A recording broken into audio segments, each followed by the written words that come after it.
Bonjour, nous sommes le 19 novembre 2022. Nous sommes dans l'Institut Docteur Angélique sur Internet. C'est un institut privé, belge, de philosophie, de théologie sur Internet.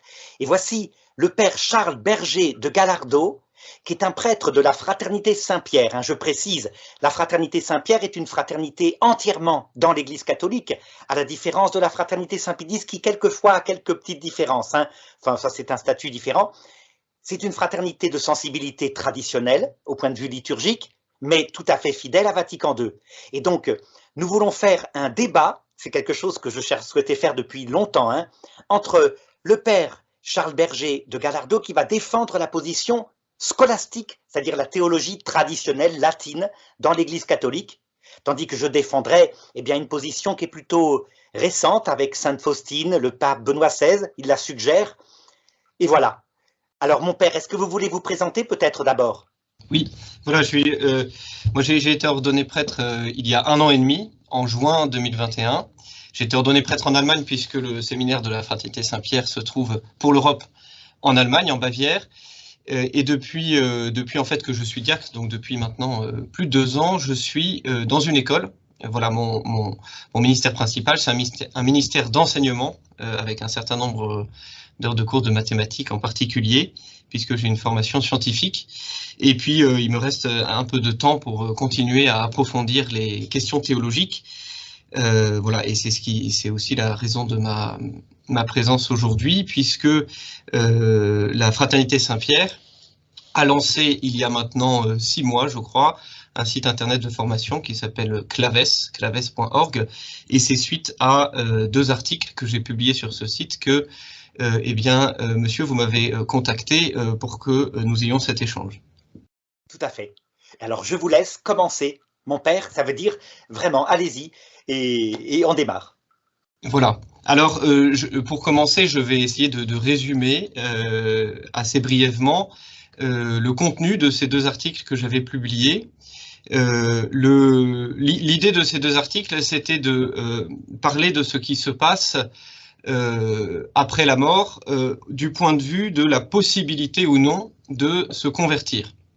Et dans un premier article, je rappelais essentiellement l'enseignement de l'Église qui nous dit qu'il n'est pas possible de se convertir après la mort. Alors, l'enseignement de l'Église, je rappelais ce que disait entre autres Benoît XII, puisque dans sa constitution Benedictus Deus, Benoît XII expliquait que, on ne peut pas se convertir après la mort, que immédiatement après la mort, les âmes de ceux qui meurent en état de péché mortel sont conduites en enfer. Donc c'est ce qu'on retrouve dans la constitution Benedictus Deus. On retrouve ça aussi dans le Concile de Florence, la bulle Letentur Caeli, ou bien encore dans la profession de foi de l'empereur Michel Paléologue. Donc ça c'est ce que l'on trouve tel quel dans le magistère de l'Église. Alors bien sûr ça n'est pas séparé de ce que l'on trouve par exemple dans les évangiles. Il y a les nombreuses paraboles où notre Seigneur incite ses auditeurs à être prêts à l'heure de la mort. Veillez donc, car vous ne savez ni le jour ni l'heure. Tant qu'il fait jour, il nous faut travailler aux œuvres de celui qui m'a envoyé. La nuit vient où nul ne peut plus travailler. Et donc, on a déjà cette idée dans l'Évangile, également dans l'Ancien Testament, dans les psaumes, très mauvaise la mort des pécheurs, tandis que précieuse aux yeux du Seigneur la mort des justes, la mort des saints. Et puis, au livre de l'Ecclésiaste, qu'un arbre tombe au nord ou au midi, là où il est tombé, il restera. Voilà, donc la manière dont l'Église a compris ces divers passages de l'Écriture, c'est qu'il n'y a après la mort plus la possibilité de se convertir. Et je tentais ensuite de l'expliquer à partir en particulier des écrits de saint Thomas. Alors c'est assez technique d'une certaine manière, mais saint Thomas montre que puisque l'homme est composé d'une âme et d'un corps, et que le corps est pour l'âme, lorsque l'âme se trouve séparée du corps, elle n'est plus en état de changer son choix quant à la fin dernière. Hein. Tant que l'âme est unie au corps, eh bien, les choix qu'elle pose, bien qu'ils aient une valeur d'éternité, comme on dit, puisque ce sont en tout cas les choix qui regardent la fin dernière est une valeur d'éternité, eh bien, du fait de l'union de l'âme au corps, il demeure une possibilité que plus tard, par la grâce de Dieu, eh bien, l'âme qui se trouve en état de péché mortel se convertisse. En revanche, eh bien, après la mort, c'est-à-dire après la séparation de l'âme et du corps, eh bien, l'âme n'est plus dans cette condition où elle peut se convertir. Donc ça, c'est l'explication théologique de l'enseignement de l'Église. C'est l'explication théologique, par exemple, de l'enseignement de Benoît XII. Dans le deuxième article, j'examine... Alors là, je préciserai peut-être, mon père, que c'est l'explication théologique plutôt de saint Thomas d'Aquin. Benoît XII, par contre, là, le dogme, vous l'avez bien précisé, aussitôt après la mort, une âme, mais l'explication, ça sera peut-être autre chose, mais ça, on verra. Je vous laisse continuer. Oui. Ce que je voulais dire, c'est que effectivement, la justification au point de vue anthropologique de l'impossibilité de changer son option quant à la fin dernière après la mort, disons, Benoît XII ne donne pas une argumentation détaillée, et donc c'est celle que, avant Benoît XII d'ailleurs, mais enfin c'est celle que l'on peut donner à partir de saint Thomas en examinant eh bien qu'est-ce qu'un homme et qu'est-ce que la mort et comment le changement d'état qu'il y a avec la mort rend compte de ce changement de condition, disons, quant à l'exercice de la liberté. C'est pas qu'il y ait plus de liberté après la mort, mais c'est que, eh bien, quant à la fin dernière, il y a quelque chose de définitivement fixé. Dans le deuxième article, j'examine une proposition théologique qui date, je pense, principalement du XXe siècle, que l'on appelle l'option finale dans la mort. Alors, si j'ai bien compris ce que disent ces théologiens, alors il y a différentes propositions, mais qui se ressemblent un petit peu, c'est que ils reconnaissent tout à fait que après la mort, on ne peut plus se convertir, mais ils développent l'idée que dans la mort, disons à l'instant de la mort, il y a la possibilité d'une conversion, et cet instant de la mort, du fait de son statut un peu intermédiaire entre l'état qui précède et l'état qui suit, eh bien, ce serait un instant dans lequel l'âme bénéficierait d'une plus grande clairvoyance, ce qui permettrait un choix plus éclairé, et donc éventuellement la conversion à ce moment-là d'un pécheur en état de péché mortel, puisque il serait d'une certaine manière soulagé d'un certain nombre de défauts qui affectent notre état ici-bas, d'ignorance, de soumission aux passions, et donc qui permettrait un choix plus éclairé, et donc la possibilité de se convertir dans la mort, étant entendu pour ces théologiens qu'après la mort, bien sûr, on ne peut pas se convertir.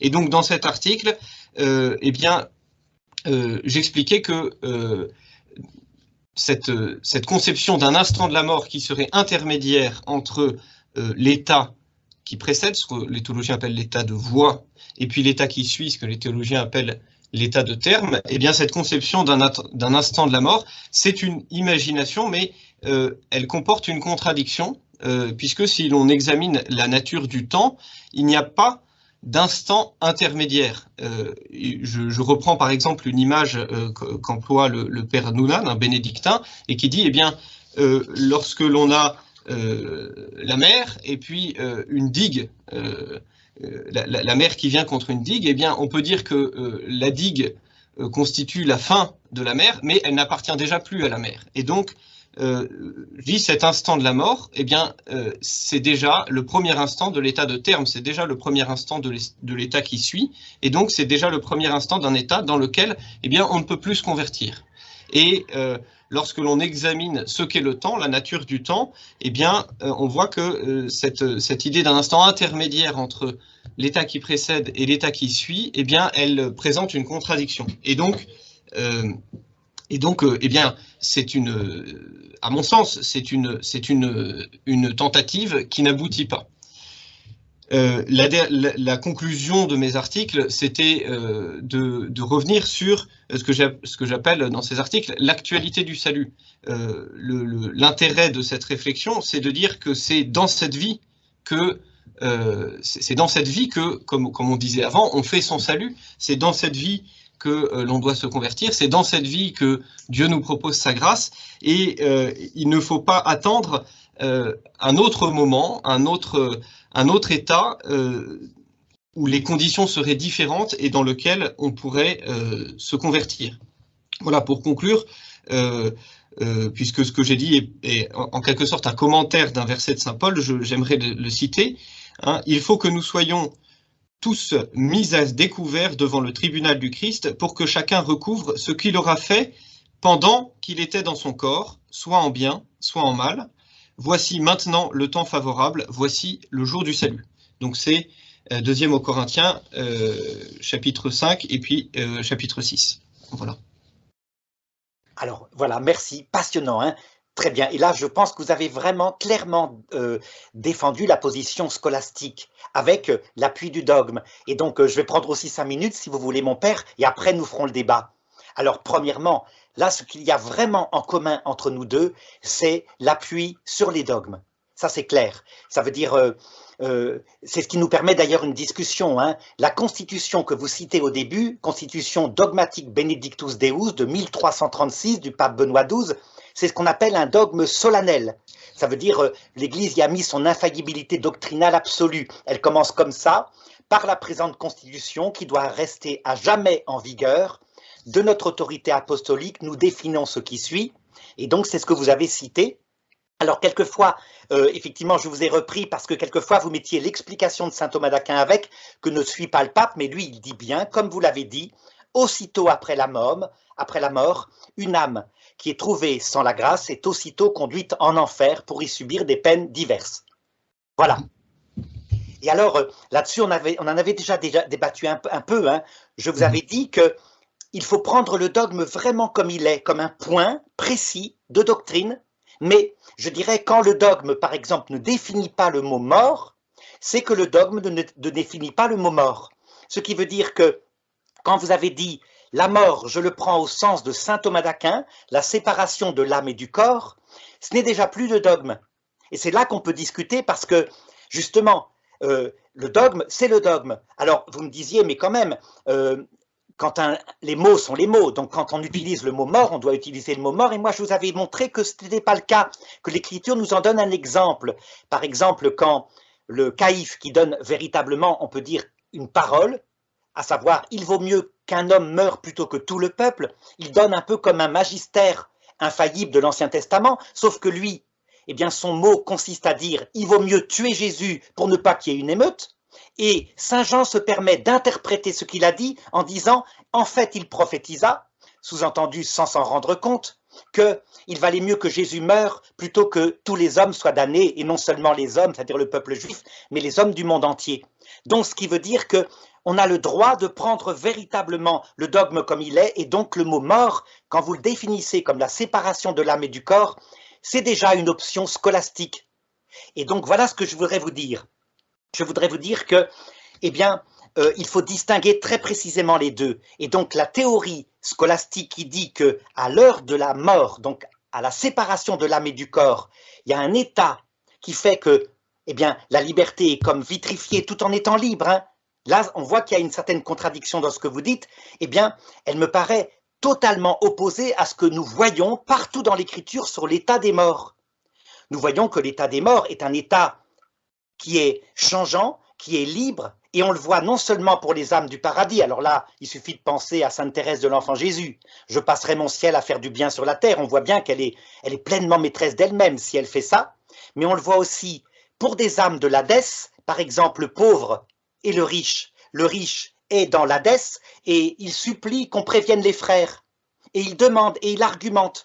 Et on voit bien qu'il y a quelque chose qui est l'inverse d'une vitrification, parce que certains thomistes, et ce n'est pas votre cas, hein, mais certains thomistes disaient non, il y a vitrification, une sorte de sommeil du choix, et manifestement ça ne colle pas. Et donc, je vais vous proposer maintenant une autre explication, qu'on trouve un peu dans saint Thomas d'Aquin, mais très très peu. et qui consiste à dire que, en fait, effectivement, il n'y a pas de changement de choix après la mort, jamais, jamais, ça n'arrive, mais pour une raison inverse de celle qu'il donne dans le supplémentum. Vous vous rappelez qu'il ne l'a pas écrit lui-même, hein, il est mort avant. Mais alors, c'est il fait a à quand partir même, d'écrits de jeunesse. juste pour le reste, je pense que j'y répondrai plus tard, mais pour ce point-là, le supplémentum n'a pas été écrit par saint Thomas, il a été fait par ses disciples, mais à partir de ses écrits antérieurs. Tout à fait. Généralement, on voit les passages Commentaires commentaires des sentences qui correspondent. Voilà. Absolument. Et alors, cependant, il montre bien que en cette vie, notre liberté est imparfaite et si elle change, ce n'est pas parce qu'on est pleinement libre, c'est parce que des nouveaux arguments se présentent à notre intelligence qui fait qu'on peut modifier notre choix. Et puis, il y a aussi le fomes peccati, ça veut dire notre faiblesse, qui fait qu'on peut être entraîné par la passion. Alors que, de l'autre côté, après la mort, eh bien, l'état serait justement une pleine et totale liberté, libérée totalement et de l'ignorance, parce qu'on a vu le Christ, et de toute faiblesse, parce qu'on a été guéri du fomes peccati. Et donc, ça voudrait dire, voyez l'autre explication, pour le moment, je ne vous la démontre pas, mais je vous la propose, que si jamais personne ne change après la mort, c'est parce que la liberté est totale, plénière. Ce qui expliquerait qu'en enfer, il n'y a que le blasphème contre l'Esprit Saint, qui est défini par saint Thomas comme le péché parfaitement libre, donc pleine lucidité, y compris concernant le salut, la nature de l'enfer, et pleine maîtrise de soi, et de même au paradis, on a pleinement choisi le Christ, donc l'amour de Dieu poussé jusqu'à l'oubli de soi et face au Christ. Donc c'est une autre explication, mais qui n'est pas dogmatique. Alors, évidemment, dans votre deuxième leçon, vous parlez donc de la négation par le père Nounan, qui a fait une thèse à Toulouse, de l'option finale dans la mort. C'est une thèse de théologie qui est exactement opposée à la mienne, hein, qui dit exactement l'inverse, mais voilà exactement comment je voudrais vous proposer la chose. La mort, quand on regarde ce qu'elle est dans l'écriture, eh bien, on constate qu'elle n'est pas définie par la séparation de l'âme et du corps. C'est une définition philosophique qu'utilise saint Thomas d'Aquin. La mort dans l'écriture, par exemple, vous vous rappelez ce texte de l'épître de saint Pierre, la première épître de saint Pierre, qui raconte, c'est une chose que saint Thomas d'Aquin n'avait pas remarqué, comment furent sauvés les gens qui sont morts au déluge. Vous vous rappelez peut-être que saint Thomas d'Aquin, pour lui, dans sa somme, il dit, on a dans le déluge le chiffre à peu près, hein, des gens sauvés, il y a 8 personnes qui ont été sauvées, et donc tout le reste, toute une génération a été perdue. Et il oublie de citer la manière dont étaient sauvés les autres, ceux qui se sont noyés ce jour-là. Alors je vais vous citer le texte, vous allez voir, c'est très intéressant. Donc 1 Pierre 3,19, c'est lui Jésus qui s'en alla même prêcher aux esprits qui étaient en prison dans la mort, à ceux qui jadis avaient refusé de croire. Donc voyez, on parle bien de personnes qui ont refusé de croire. Quelqu'un m'avait dit, mais non, ce sont les justes. Mais non, ce sont des personnes qui ont refusé de croire lorsque Dieu patientait au jour où Dieu construisait l'arche, dans lequel un tout petit nombre, en tout 8 personnes, furent sauvées à travers l'eau. Et le texte se conclut, vers 1 Pierre 4, 6, c'est pour cela, en effet, donc même dans la mort, et le texte grec porte en Hadès. En Hadès. Hadès, c'est la mort en grec, hein, a été annoncée la bonne nouvelle, afin que ces hommes, qui furent jugés selon la chair, vivent maintenant selon l'esprit. Ce qui veut dire que la définition de la mort, qui n'est pas précisée par le dogme, semble être, là, en l'occurrence, un séjour. Mais pas seulement, vous vous rappelez, hein, ce que vous m'aviez dit, c'est-à-dire certains théologiens comme sainte Faustine, elle n'est pas théologienne, mais enfin, vous comprenez, elle envisageait dans l'agonie, dans le passage de la mort, ce que le père Nounan nie. Moi, je vais plus loin. Je dis, c'est pas seulement là, donc je vous lis le texte de sainte Faustine, hein. Petit journal numéro 1698, j'accompagne souvent des âmes agonisantes. À l'extérieur, nous croyons que tout est fini, il n'y a plus un signe de vie, mais ce n'est pas ainsi que ça se passe. L'âme est éclairée par un puissant rayon de la grâce suprême. À ce moment-là, elle se tourne vers Dieu avec une telle puissance d'amour qu'en un instant, elle reçoit de Dieu le pardon de ses fautes et leur punition. Et puis ensuite, elle explique comment certaines se damnent et elle dit « Mais il y a aussi des âmes qui sont tellement dures que volontairement et consciemment, elles rejettent cette grâce. Elles choisissent, dit-elle, elles choisissent l'enfer. » Et vous savez peut-être que sainte Faustine est restée mise à l'index par le cardinal Ottaviani pendant à peu près 30 ans. Elle a été mise à l'index des livres interdits à cause de ça. Le pape Jean-Paul II l'en a sorti, l'a canonisée. Les évêques polonais demandent à ce qu'elle soit docteur de l'Église. Mais vous voyez, l'option finale dans la mort, elle la cite explicitement. Il y a plein de textes analogues. C'est pas la seule. Il y a il y en a plein d'autres. Il y a Marthe Robin qui est vénérable simplement, etc. Mais ça veut dire que ce n'est pas une hérésie. Mais effectivement, le père Nounan l'a nie. Pour quelle raison? Parce qu'il prend la définition de la mort comme la séparation de l'âme et du corps. Et donc vous avez raison dans cette perspective-là. Avant, on est uni au corps. Après, on ne l'est plus. Et donc, ça voudrait dire que s'il y a un choix dans le passage de la mort, ben, c'est plus ou moins après. Et donc, c'est contre le dogme de Benoît XII. Alors que si vous prenez la définition de la mort comme étant le passage entre ce monde et l'autre, et non pas la séparation de l'âme et du corps, mais, je dirais, un passage, une sorte de tunnel entre cette vie et l'entrée dans l'autre monde, symbolisé par le désert dans lequel le peuple hébreu est passé, après la sortie d'Égypte, un passage qui peut se transformer en un séjour quand l'âme n'est pas prête, un séjour là pour les âmes qui sont mortes au déluge, donc de 10 000 ans. Et il serait dans l'Hadès, dans la mort. Alors dans ce cas-là, il y aurait possibilité de conversion. Et alors on se dit, mais oui, votre argument est valable, il n'y a plus le corps, il n'y a plus la sensibilité, dit saint Thomas d'Aquin, donc elles ne peuvent plus. Eh bien, l'apport des expériences de mort approchée que saint Augustin connaissait montre que ce n'est pas vrai. Saint Thomas d'Aquin se serait trompé sur la définition d'une âme séparée. Une âme séparée possède entièrement sa vie sensible. Semble montrer les NDE. Saint Augustin y croyait, puis à un moment donné, il les a rejetés. Ce qui veut dire que l'âme, pleinement en possession de ses moyens, elle n'est pas un pur esprit, comme disait saint Thomas d'Aquin, donc séparé de la sensibilité, le pur esprit humain n'arrive pas à penser très bien. Ce qui est normal, c'est les anges qui pensent comme ça. Mais si la sensibilité est pleinement là, alors on aurait l'explication. L'âme est totalement maîtresse d'elle-même, elle choisit, dans ce passage, ce qui voudrait dire que l'Hadès serait pour certains une prolongation pas normale de cette vie, et non pas une deuxième chance, et que, après cette expérience de souffrance pour les âmes qui n'étaient pas prêtes, le Christ paraît, et là, véritablement, se fait face à lui le choix. Une âme qui arrive après l'Hadès, donc après l'apparition du Christ, sans l'état de grâce, c'est qu'elle est en état de blasphème contre l'Esprit Saint. Et là, c'est logique, elle est damnée, puisque, comme le Christ le dit, le péché contre l'Esprit Saint ne sera jamais pardonné. Tandis que toutes les autres ont pu se convertir, et évidemment, purgatoire à ce moment-là, quand c'était un état de péché de faiblesse ou un état d'ignorance, mais de méchanceté, etc. Mais quand elles se convertissent, elles sont forcément sauvées. Voilà, un petit peu, mon père. Je vous laisse parler maintenant. Alors, si vous le voulez bien, je vais reprendre des points dans ce que vous avez dit. Alors, à propos de... Pour moi, un point très important, c'est la question, effectivement, du sens des formules dogmatiques.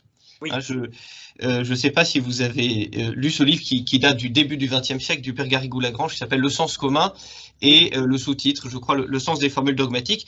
Et puisque à cette époque-là, le contexte, c'est ce qu'on appelait le modernisme, et il critiquait justement certains qui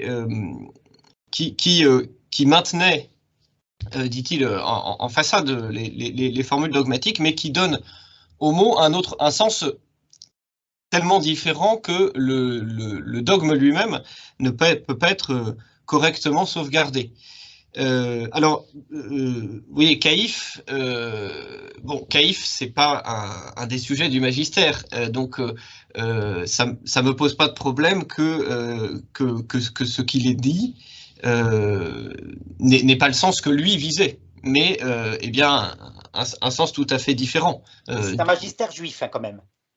Oui, mais il n'y a aucune, il y a aucune garantie ni d'autorité, ni même d'infaillibilité de ce magistère. Donc, je ne vois pas comment on peut utiliser ce passage des évangiles à propos de Caïphe qui ne sait pas ce qu'il dit d'une certaine manière pour, par exemple, Benoît XII ou d'autres définitions du magistère. L'idée est quand même, le magistère est fait pour enseigner, il est fait pour attester, formellement il est fait pour attester de la vérité révélée. Et donc, il faut bien que le sujet qui enseigne et qui atteste sache ce qu'il fait. Et donc, il faut également que ceux à qui s'adresse l'enseignement sachent ce que signifie la phrase, les mots employés. C'est pour ça que je vous disais effectivement dans l'échange que nous avions eu avant, il me semble que on ne peut pas lire la définition de Benoît XII en ne prenant pas en considération le sens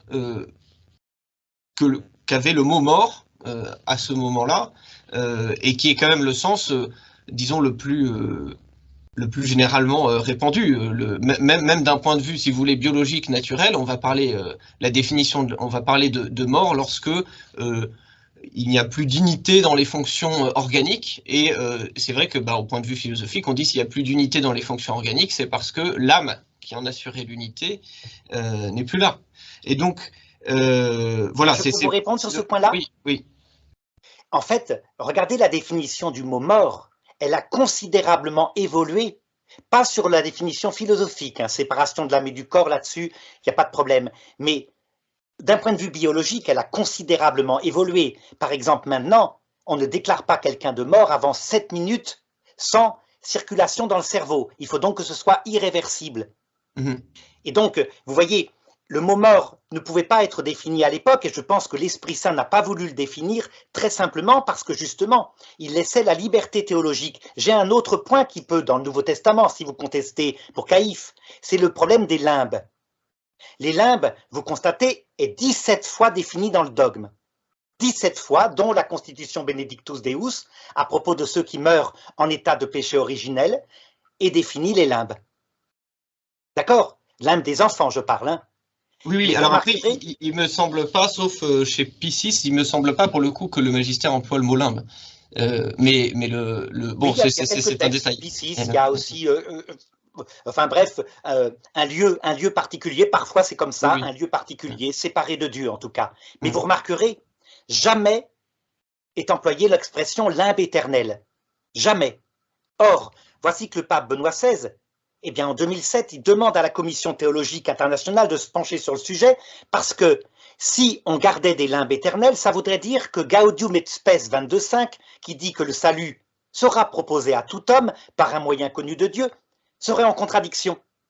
Donc, il y a contradiction, et donc la Commission théologique internationale réfléchit, dit, écoutez, il faut trouver une solution en gardant tous les dogmes, à savoir, après la mort, c'est trop tard. Deuxièmement, il faut la charité. Troisièmement, le baptême est nécessaire. Quatrièmement, le salut sera proposé à tout homme. Et puis, elle ne donne pas la solution. Et vous voyez, ça veut dire que moi, je pense qu'il faut garder véritablement le dogme comme cela. Ce ne sont pas des définitions théologiques, les dogmes, pas forcément. Ce sont des définitions théologiques uniquement quand elles le définissent. Par exemple, Concile de Trente, le salut est défini. 6e session, d'accord, comme le salut est défini comme étant l'union par la charité entre Dieu et l'âme, qui se réalise ensuite dans la vision béatifique, que c'est nécessaire d'avoir la charité, donc on peut conclure que le salut c'est ça. Mais vous ne trouverez jamais, j'ai cherché partout dans le dogme, la définition de la mort. Il est simplement, il y a dans le catéchisme de l'Église catholique, il y a un texte qui dit, eh bien, la mort met fin à la possibilité d'être sauvé. Mais sans définir le mot mort. Et dans le... Mais bon, le catéchisme au sens propre, enfin, ce n'est pas du magistère au sens propre, mais... Oui, vous avez raison. Pour le coup, dans le compendium du catéchisme, on parle bien de la mort comme séparation de l'âme et du corps. À plusieurs reprises, j'ai encore regardé ça hier. Mais bon, si vous voulez bien, le problème des limbes, je préfère le laisser de côté parce que j'ai écrit deux autres articles sur les limbes qui paraîtront bientôt. Donc voilà. Voilà, bon, sur le magistère, je maintiens ce que je disais, c'est qu'il faut quand même que l'enseignement ait un contenu, et pour qu'il y ait un contenu, ça suppose une compréhension minimale des termes qui soit commune entre celui qui enseigne, ceux qui le reçoivent, et même si ça n'exclut pas qu'il y ait des précisions ultérieures, mais vous voyez, il y a ce canon de Saint Vincent de Lérins c'est pas le canon de Saint-Vincent-de-les-Reims, mais c'est dans son texte qui s'appelle le Communitorium, oui, tout à fait. où il dit, alors, je l'ai noté, donc je voulais le citer. Ce qui a Voilà, été écrit toujours et partout. Alors ça, c'est pas à cela que je fais référence, c'est un autre passage du Communitorium, donc c'est au point 22.3. Que croissent et que progressent largement l'intelligence, la science, la sagesse, tant celle des individus que celle de la collectivité, tant celle d'un seul homme que celle de l'Église tout entière, mais à condition que ce soit exactement selon leur nature particulière, c'est-à-dire dans le même dogme, dans le même sens et dans la même pensée. Et généralement, on fait référence à ce passage de Saint-Vincent-de-les-Reims comme la première expression de la notion de développement homogène du dogme. Et ce qui m'intéresse dans ce texte, c'est qu'il dit c'est dans le même sens. Et donc c'est pour ça il me semble que on ne peut pas maintenir correctement l'enseignement de Benoît XII en changeant à ce point le sens du terme mort. Et le magistère, enfin je le dis un peu, c'est dit de manière un peu triviale, mais le magistère n'est pas un dictionnaire qui va nous définir tous les mots. Il emploie le mot tel dans son acception commune généralement, et si c'est une acception particulière, si c'est un terme qui est débattu, eh bien il va préciser le sens. À l'époque où Benoît XII enseigne, c'est pas un terme débattu que celui de mort, et c'est quelque chose d'assez clair dans les écoles de théologie, et donc il l'emploie de manière assez naturelle, je pense. Voilà pour le magistère. Alors, je peux répondre peut-être? Oui. Pour vous dire, si c'était le cas, je dirais si la doctrine de Saint-Vincent-de-les-Reims était valide pour ça, alors dans ce cas-là, on ne pourrait pas admettre que, par exemple, dans le catéchisme de l'Église catholique, qui n'est certes pas le magistère, vous avez raison, mais quand même qui a une certaine autorité, ou dans les encycliques, comme Spe Salvi 47, des choses puissent être données qui s'opposeraient totalement à cette interprétation scolastique de, comment dirais-je, de la Constitution Benedictus Deus. Par exemple, catéchisme de l'Église catholique numéro 633-634, qui dit « La bonne nouvelle a été annoncée également aux morts. La descente », donc et ça parle du texte que je vous ai lu tout à l'heure, hein, de Saint-Pierre. Oui, Saint-Pierre. D'ailleurs, je voulais en parler après, c'est très bien, on va pouvoir... Oui. La descente de Jésus aux enfers est l'accomplissement dans la plénitude de l'annonce évangélique de salut. Et le texte ajoute, ce texte a une réelle extension de l'œuvre rédemptrice à tous les hommes de tous les temps et de tous les lieux. Ce qui veut dire que le Christ, aux yeux de l'Église, là, dans le catéchisme en tout cas, pas du magistère, hein, bien, considérerait que la descente du Christ aux enfers continue dans tous les temps, dans tous les lieux, peut-être même maintenant. Et donc c'est ce que le pape Benoît XVI semble développer, sans en faire un dogme non plus, dans son encyclique Spe Salvi 47, puisqu'il parle de la rencontre avec le Christ, qui est l'acte décisif du jugement, où se trouve le salut, où la personne peut donc se convertir. Elle voit la paille sèche de son âme, et dans ce regard bouleversant se trouve le salut, et le pape va jusqu'à préciser, eh bien, ce passage ne peut pas être calculé en temps chronométrique terrestre.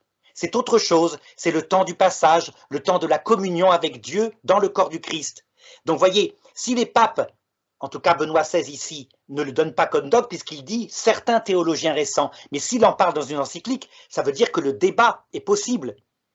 Qu'il n'y a donc pas d'un côté des hérétiques qui sortiraient de l'interprétation classique scolastique, et de l'autre côté, eh bien, des personnes qui seraient véritablement dans la juste interprétation du dogme. Vous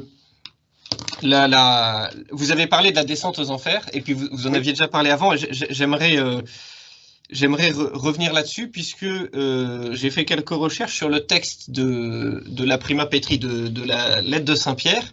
Oui. Et c'est un texte qui a eu une histoire un peu, dont l'exégèse, l'interprétation a eu une histoire un peu compliquée. Alors, ce que j'ai trouvé, c'est chez le cardinal Journet, également dans le dictionnaire de théologie catholique, c'est que c'est un texte qui a été utilisé jusqu'à Saint-Augustin. On l'utilisait pour parler de la descente du Christ aux enfers. Et puis, Évodius, je crois qu'il est un des disciples de Saint-Augustin, lui a posé un problème en disant mais alors ça veut dire que même ceux qui ne seraient pas morts justes, disons, seraient sauvés. Et à partir de ce moment-là, eh bien Saint Augustin a dit non, mais en fait, ça ne concerne pas la descente du Christ aux enfers. C'est une métaphore du baptême, etc. Enfin, je ne rentre pas dans les détails, mais donc du coup, de Saint Augustin jusqu'à quasiment la fin du Moyen-Âge, eh bien, on a plutôt été prudent avec ce texte. Et on en trouve une trace dans Saint Thomas, c'est ça que je voulais mentionner. C'est ici, Saint Thomas nous dit, excusez-moi, voilà. Donc certains rapportent le texte de Saint Pierre à la descente du Christ aux enfers, etc. Donc là, il parle de l'ancienne interprétation, puis après il dit Saint Augustin fournit une meilleure explication dans une lettre. Il ne rapporte pas le texte de Saint Pierre à la descente du Christ aux enfers, mais à l'action de sa divinité qu'il a exercée depuis le début du monde. Hein? Et donc, il dit, Saint Augustin, ce texte-là mentionne le fait que même au moment du déluge, la grâce a été proposée à ceux qui ne voulaient pas croire. C'est visiblement le sens qu'avait Saint Augustin. Mais suite à ça, encore après Saint Thomas, eh bien, on est revenu sur ce texte et on a définitivement dit qu'il concernait bien la descente du Christ aux enfers. On trouve ça par exemple chez Saint Robert Bellarmin. Et Saint Robert Bellarmin, pour lui, c'est la descente aux enfers, c'est-à-dire dans ce qu'on appelle les limbes des justes, les limbes des pères, ceux qui sont morts en état de grâce. Alors pourquoi il est fait mention de ceux qui n'ont pas voulu croire au moment du déluge? L'idée de Saint Robert Bellarmin, c'est qu'ils n'ont pas voulu croire, donc ils ne sont pas montés dans l'arche, mais le déluge arrivant, ils se sont convertis, donc ils sont quand même morts, mais ils se sont convertis. Et il était important que Saint Pierre le mentionne pour justement dire qu'il y en a qui, avant de mourir sous les eaux du déluge, s'étaient convertis. Mais c'est avant de mourir qu'ils se sont convertis. C'est pas. Et vous voyez, c'est là qu'on voit qu'il y a une sorte d'auto-explication de cette thèse scolastique. Ça veut dire que parce que des textes effectivement de l'Écriture, et pas seulement celui-là, hein, vous avez le texte quand Jésus dit « certains péchés seront pardonnés en ce monde et dans l'autre ». Mais parce que ça ne correspond pas à l'interprétation scolastique que vous donnez ici, on va essayer de réinterpréter ce texte-là qui est très gênant parce que c'est vraiment clairement des gens qui ont refusé de croire. Alors on dit, ben oui, ils ont juste avant d'agoniser fini par croire et donc ça va, ils ont été sauvés. Ce qui, en fait, quand vous regardez concrètement, quand ils se noyaient, ils n'ont pas cru au Christ, ils ont cru que, eh bien oui, Noé avait bien raison. Oui, mais ils n'ont pas cru au Christ. Et ces hommes-là étaient profondément injustes. Ils n'ont pas trouvé, là, dans l'instant là de leur agonie, tout d'un coup, une espèce de justice comme ça. Non, ils sont morts en refusant de croire. Et manifestement, ce texte-là, clairement, semble indiquer qu'il y a eu pour eux un temps d'Hadès, de mort, comme le peuple hébreu est resté dans le désert 40 ans, et vous y mourrez tous, dit Dieu. Que saint Thomas d'Aquin interprète comme la damnation éternelle, et donc la massa damnata, vous vous rappelez, hein, un tout petit nombre de sauvés, qui a donné d'ailleurs le jansénisme. Parce que c'est quand même appuyé sur saint Thomas d'Aquin et sur la scolastique que sort l'idée que donc, du coup, Dieu est finalement terrible, qu'il n'y a pas de miséricorde. Et en conséquence, vous voyez arriver sainte Faustine qui dit l'inverse, avec elle, pour le moment, très discrètement, dans le moment de la mort. Donc alors qu'il y a encore le lien avec le corps biologique, mais elle est quand même mise à l'index.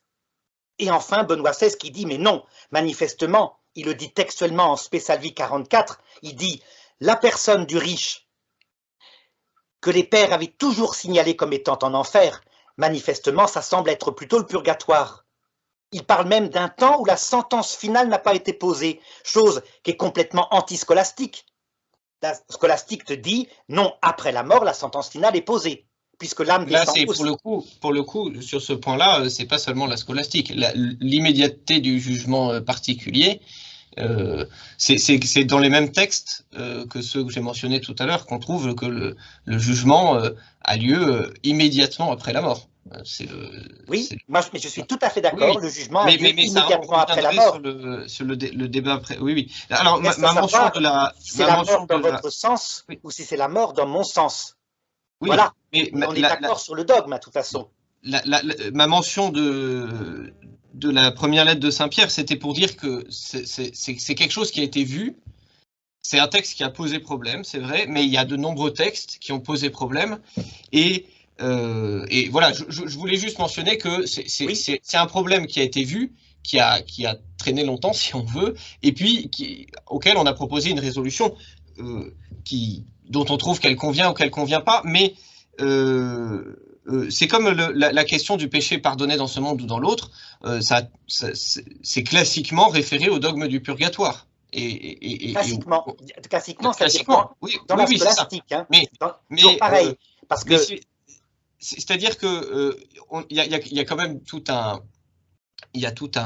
disons, un édifice des réalités dernières, disons, cet édifice, si vous voulez, classique, le jugement, avant la venue du Christ, ce qu'on appelle les limbes des pères, les limbes des justes. Et c'est cela que, quand on parle de l'Hadès, dans la théologie classique, c'est à cela qu'on se réfère.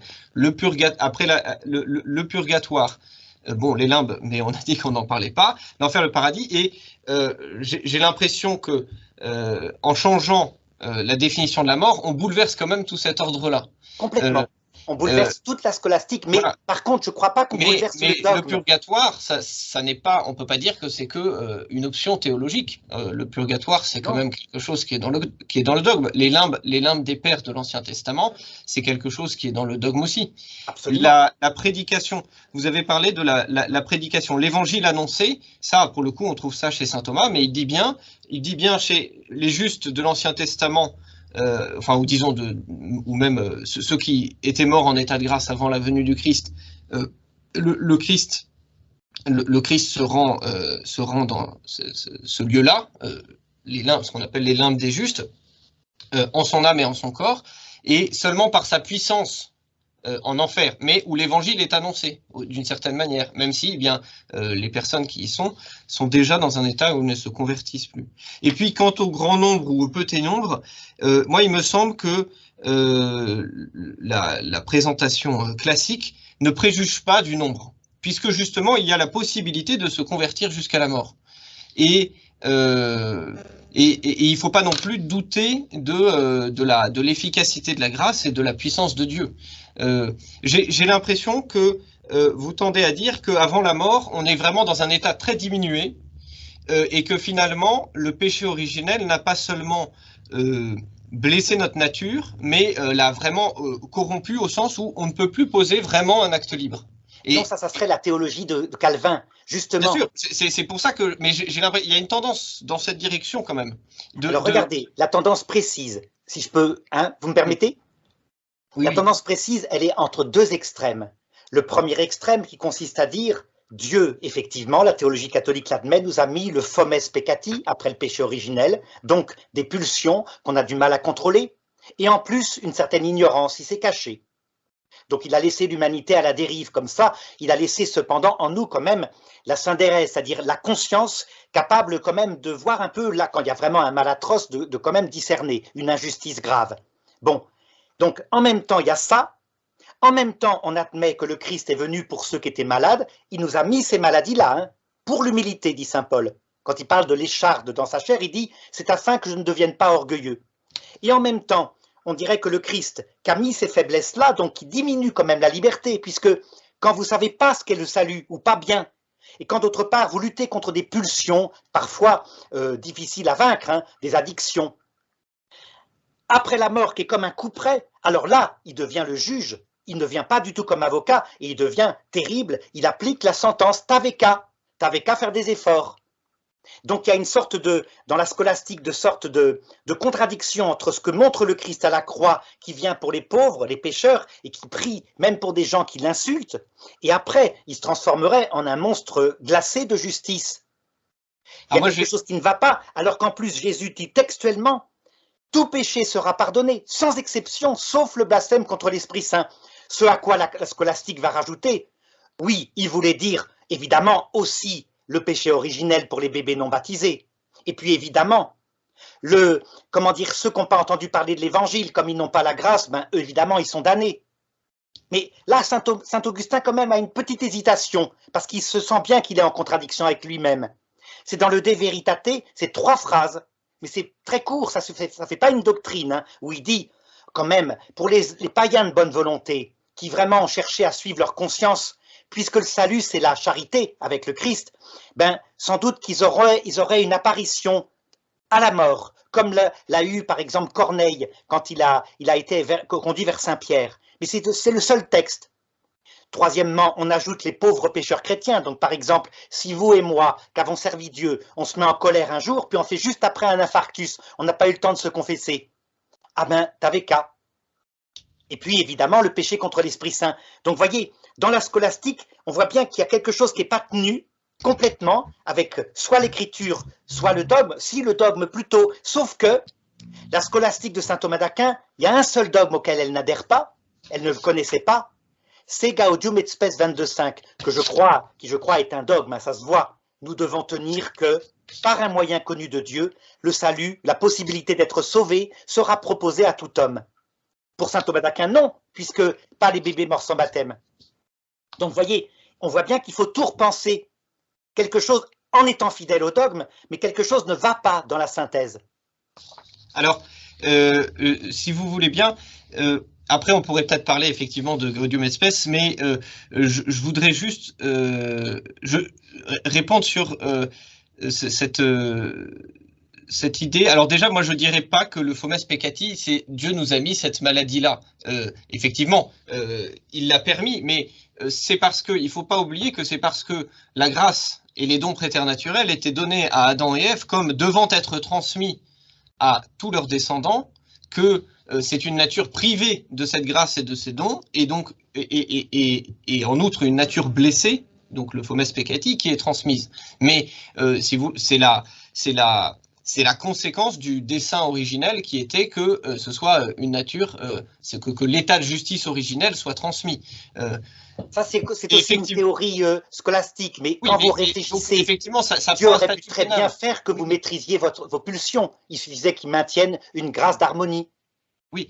Alors ensuite, je trouve que vous sautez par-dessus quand même quelque chose d'important entre, disons, notre condition de nature déchue et le jugement particulier, c'est la grâce et les sacrements. Il y a quand même de l'un à l'autre, il y a toute une vie, il y a les sacrements, il y a la grâce. Je pense qu'on ne peut pas dire que les scolastiques ignoraient la possibilité pour un non-baptisé d'être sauvé. J'ai pas les passages sous les yeux, mais saint Thomas parle bien du baptême de désir. Alors il se pose la question de savoir comment c'est possible, mais il parle bien d'une suppléance au baptême qui est le baptême de désir. Le baptême, je crois, il dit il y a le baptême d'eau, c'est le baptême sacramentel, et il y a le baptême de désir. Et c'est pas seulement les catéchumènes, ça peut être d'autres personnes. Et puis c'est des perspectives qui ont été développées. C'est sûr que c'est lorsque, avec les grandes découvertes, etc., c'est des perspectives qui ont été développées, mais vraiment dans la direction déjà indiquée par saint Thomas, même pour le baptisé qui commet un péché mortel et, comme vous dites, qui n'aurait pas le temps de se confesser. On voit bien dans saint Thomas que c'est ce qui obtient le pardon des péchés, c'est l'acte de contrition parfaite. Et d'ailleurs, c'est l'efficacité du sacrement de pénitence, hein, c'est que si on était seulement attri, on en devient contrit. Voilà, si la contrition n'était pas parfaite, elle est rendue parfaite par le sacrement, mais il n'exclut pas la possibilité qu'il y ait un acte de contrition parfaite en dehors du sacrement. Donc, je ne pense pas du tout que comment dire, que la perspective scolastique, comme vous dites, soit forcément pessimiste, et qu'elle soit forcément qu'elle tende forcément à dire il y a peu de sauvés, qu'elle fasse de Dieu un juge implacable, parce que tous les sacrements, la grâce, etc., c'est l'œuvre de Dieu aussi. Et donc le problème, mon père, regardez, oui. Là encore un problème de logique qui vous montre que la perspective de la venue du Christ à l'heure de la mort rend tout simple.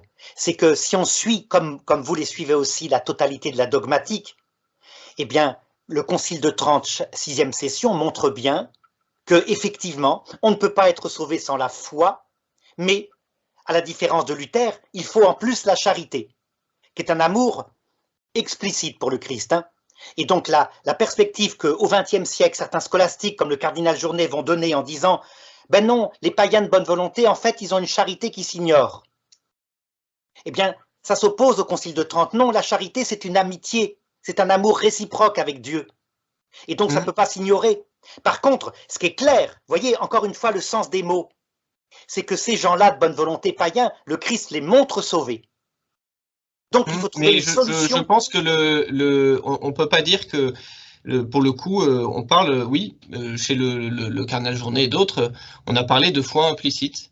Voilà, chose qui est complètement rejetée par le Concile de Trente et par les protestants. Non, je pense pas, je ne pense pas, parce qu'on voit déjà, par exemple, les missionnaires, alors j'ai pas la référence précise, mais des questions sur en tout cas, c'est des questions que les théologiens se sont posées. La foi peut pas être complètement implicite au sens où il y a aucune référence, mais souvent on dit, eh bien, il faut au moins croire à Dieu. Créateur et provident.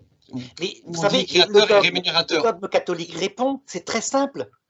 Il répond, toutes ces choses-là, le fait de croire à Dieu, qu'il se fait providence, chez les musulmans, tout ce qu'on peut imaginer, ces choses-là préparent le salut. C'est la constitution de Vatican II sur les différentes religions. Oui, mais il faut distinguer, je pense, là on parle de l'état de ceux qui n'ont pas accès à la prédication de l'évangile. Oui, et donc ils sont pas, comme le pensaient certains scolastiques, dans de fausses religions qui les damnent, ils sont dans des fausses religions qui ne leur donnent pas le salut, ça c'est clair, mais il y a des préparations. C'est en fait la même théologie que pour l'Ancien Testament. L'Ancien Testament ne sauvait pas, jamais. L'Ancien Testament n'a jamais sauvé personne, mais il contenait des préparations. Et voyez, tout est simple. Et qu'est-ce que c'est que le salut? C'est effectivement une union d'amour avec le Christ qu'on connaît par la foi. Donc, qu'on a vu, comme dit saint Paul, eh bien, il faut qu'un prédicateur soit venu pour avoir entendu parler du Christ, puisque c'est lui qui sauve. Et comment être prédicateur si on n'est pas envoyé?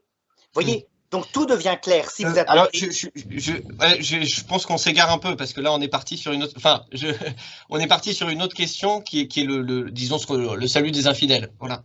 Oui, mais qui a un rapport. Ça veut dire ça a un rapport, mais ce que je voulais dire, c'est que les théologiens scolastiques, disons de l'époque scolastique, ou ceux qui les ont suivis jusqu'à notre époque, n'ont pas du tout mis cette question de côté, n'ont pas du tout dit que aucun de ceux qui n'avaient pas été baptisés ne serait sauvé, et ils ont réfléchi à cette question-là. Mais effectivement, ils n'ont pas réfléchi à la question de la mort et du jugement à partir de cette question-là. Ils ont réfléchi à la question de la mort et du jugement pour elle-même.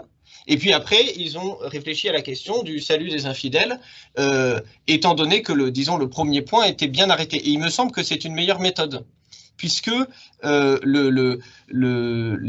voulez, on ne met pas la dimension. Disons, on peut réfléchir en identifiant bien les questions. On peut traiter chaque question avec les principes qui lui sont propres. Et pour la question de la mort, c'est l'objet de notre discussion, l'objet premier, c'est une question qui concerne l'état de l'homme. Qu'est-ce que c'est l'homme vivant? Qu'est-ce que c'est l'homme mort? Et puis, une fois qu'on a dit ça, une fois qu'on voit que, eh bien, on ne peut pas changer sa volonté quant à la fin dernière après la mort, qu'on ne peut pas se convertir après la mort, on peut se poser une autre question de dire, eh bien, qui se convertit avant la mort? Alors, celui qui a reçu les sacrements, celui qui n'a pas reçu les sacrements, celui qui n'a pas l'évangile, comment ça peut se passer? Mais il me semble que c'est une meilleure méthode plutôt que de vouloir traiter cette question de la mort en prenant tous les cas qui pourraient se présenter. Et autre point qui me paraît important, c'est que... Attendez, avant que vous abordiez l'autre point, je peux vous répondre, mon père? Oui, bien sûr. Moi, je dirais, ce qui s'énonce bien se conçoit aisément. Et donc, vous voyez, des tas de problèmes se posent dans tous les côtés, dès qu'on dit que la mort est un coup près, instantané, où il ne se passe rien. Des problèmes, par exemple, de la justice du Christ, qui, je l'ai dit, nous livre dans des états de faiblesse qui, certes, ne détruisent pas notre liberté. Je ne suis pas du tout calviniste, mais justement, on est en état de faiblesse et voilà qu'un coup près arrive. Alors que, quand vous indiquez que, effectivement, comme le dit le credo, tout est achevé par le retour du Christ dans sa gloire. À la fin du monde, certes, mais pas seulement. Là, projeter le retour du Christ à la fin du monde, c'est une absurdité. C'est aussi à l'heure de la mort. Et donc, cette vie serait un stage où nous pouvons agir bien pour les païens selon notre conscience. Et comme le salut est vraiment un acte de charité qui implique la foi, eh bien tout homme sans exception reçoit la possibilité de croire à l'heure de la mort Si après la mort il sort en méprisant le Christ, c'est normal, il est damné, c'est un péché contre l'Esprit Saint. Tout prend sens, tous les conciles prennent sens. Trouvez-moi un seul dogme qui, dans cette perspective-là, ne trouverait pas son harmonie. Vous n'en trouverez pas. Alors que dans votre conception, vous êtes obligé de dire, ben oui. Moi, le dogme qui. Mais bon, on va revenir au tout début de notre discussion. Pour moi, ce qui ne trouverait pas sa place là-dedans, c'est tout simplement Benoît XII. La réponse que donne. Vous connaissez le père abbé de Solesmes, le père Geoffroy Quemelin? De nom, je lui avais demandé ce qu'il en pensait. Et lui, comme théologien de Solesmes, il m'avait répondu.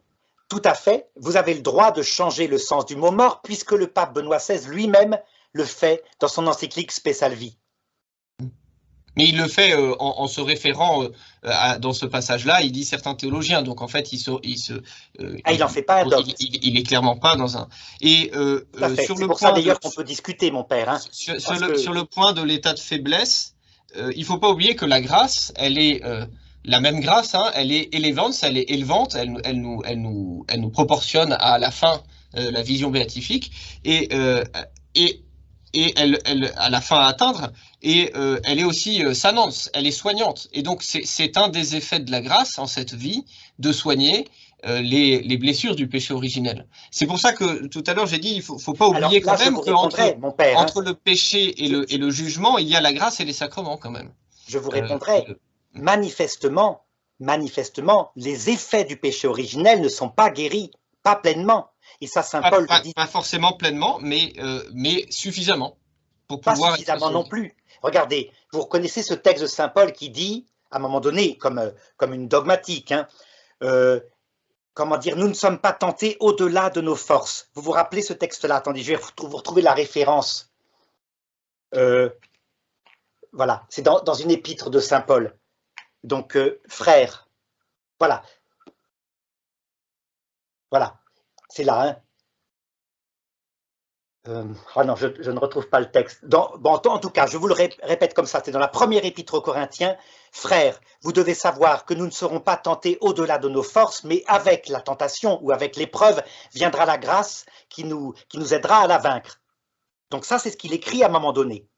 Et évidemment, quand on voit le sort de certaines personnes qui, par exemple, sont déportées, se suicident parfois tellement la désespérance, on leur retire leurs enfants, enfin ce que vous pouvez imaginer, on se dit, mais est-ce que c'est vrai, cette chose-là? Et vous voyez Saint Paul qui, à un moment donné, corrige son texte dans la deuxième épître aux Corinthiens 1,8 en disant, frères, je ne veux pas que vous l'ignoriez, la tribulation qui nous est survenue nous a accablés à l'excès au-delà de nos forces, au point que nous désespérions même de conserver la vie. Ce qui veut dire que eh bien, la grâce est donnée certainement, mais comme le dit le pape François, les épreuves peuvent parfois être tellement fortes qu'une personne, quelquefois, eh bien, va jusqu'au suicide. Et dire comme cela, avec la scolastique, puisque le suicide est un péché mortel, elle est obligatoirement damnée, elle n'a pas eu le temps de se convertir, il y a un problème. Bon, alors, même sur ce point, je pense que la scolastique, comme vous dites, n'exclut pas la possibilité d'une conversion dans le laps de temps très bref entre la commission de l'acte et la mort effective. J'insiste quand même sur ce point que la scolastique, si vous vous tirez une balle à la tête, il n'y a pas le temps. Bon, mais j'insiste sur ce point que la question de l'option finale dans la mort a bien distingué de celle des conversions in extremis. Tout à fait. Et c'est pour cela que je refuse absolument l'idée d'une mort, que ce que je présente soit l'idée d'une mort coup près ou tapetara ou je ne sais quoi. Il y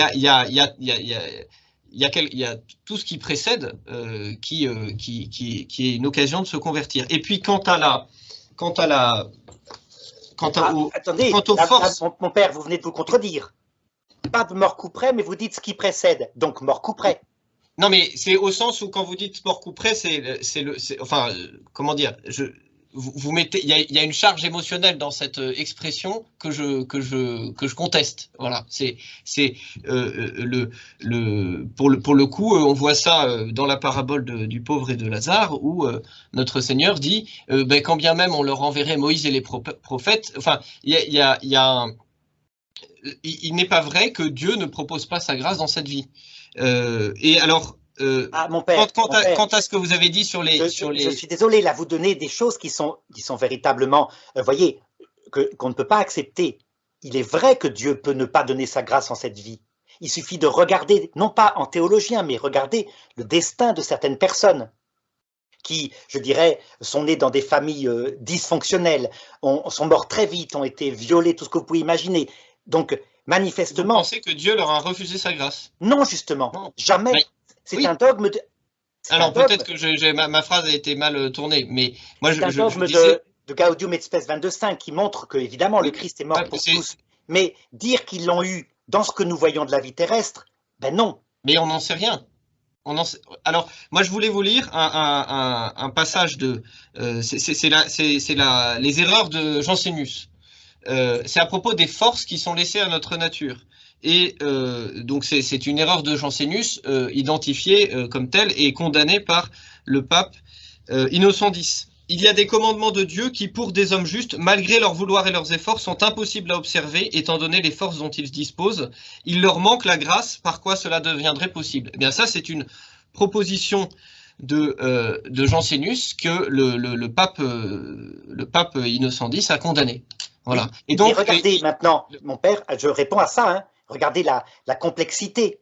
C'est que quand vous avez Saint Paul qui dit il a été mis dans ma chair une écharde, un ange de Satan chargé de me souffleter. Quand ensuite il décrit cette écharge en disant « Je trouve en moi une loi, ce que je voudrais faire, je ne le fais pas, elle s'impose à moi. » Quand il commande dans l'Épître aux Romains « Dieu a enfermé tout homme dans la désobéissance », ça veut dire quoi? Quand vous regardez maintenant le destin de tous les hommes que vous voyez, vous pouvez très bien vous dire avec saint Thomas d'Aquin que ces gens-là, soumis à des épreuves écrasantes, qui ont fait que extérieurement, ils sont allés quelquefois jusqu'au suicide, c'est vrai, jusqu'à la haine de Dieu, le refus, l'athéisme, tout ce que vous pouvez imaginer.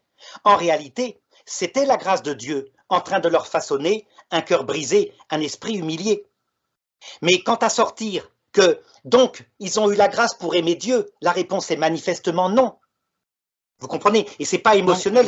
J'avoue que sur ce point, je vous suis pas, puisque on lit bien dans l'Écriture que seul Dieu sonde les reins et les cœurs. Et justement, il me semble que c'est faire un jugement très téméraire que de dire que voilà. Et alors, bon, je réponds à mon père. Ils sondent les reins et les cœurs. Et donc, la charité n'étant pas proposée à certaines personnes, vous le constatez factuellement, l'expérience fait que vous devez interpréter cette condamnation de Jansénius avec l'expérience. C'est ce que dit le pape Léon XIII. Si quelque chose de factuel que vous constatez, que par exemple le pape François constate, et d'ailleurs certains théologiens scolastiques ont fait une pétition pour le déclarer hérétique, à savoir il constate exactement l'inverse de ce que vous venez de dire. Il dit effectivement, certaines personnes, même avec la grâce, n'arrivent pas à se sortir de certaines addictions.